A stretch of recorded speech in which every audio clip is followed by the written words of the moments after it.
കേച്ചേരിയിൽ വീട്ടുമുറ്റത്ത് പാർക്ക് ചെയ്ത ബൈക്ക് മോഷ്ടിച്ച സംഭവത്തിൽ പ്രതി പിടിയിൽ.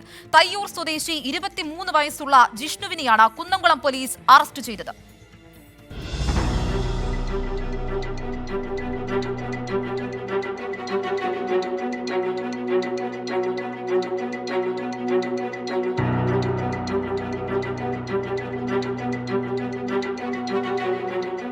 Kunnamkulam station house officer UK ഷാജഹാന്റെ നേതൃത്വത്തിലുള്ള പോലീസ് സംഘമാണ് പ്രതിയെ അറസ്റ്റ് ചെയ്തത്. കേച്ചേരി സ്വദേശി മുഹമ്മദ് ഇർഫാന്റെ 30,000 രൂപ വില വരുന്ന ബൈക്കാണ് മോഷണം പോയത്. മെയ് 19 രാത്രിയായിരുന്നു മോഷണം. കേച്ചേരി റെനിൽ റോഡിലുള്ള വീട്ടുമുറ്റത്ത് പാർക്ക് ചെയ്തിരുന്ന ബൈക്കാണ് മോഷണം പോയത്.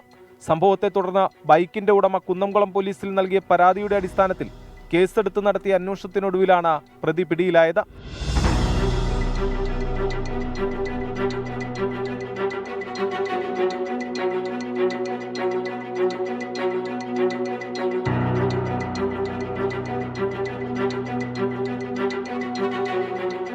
വൈദ്യപരിശോധനയ്ക്ക് ശേഷം കോടതിയിൽ ഹാജരാക്കിയ പ്രതിയെ റിമാൻഡ് ചെയ്തു. 24 തൃശൂർ.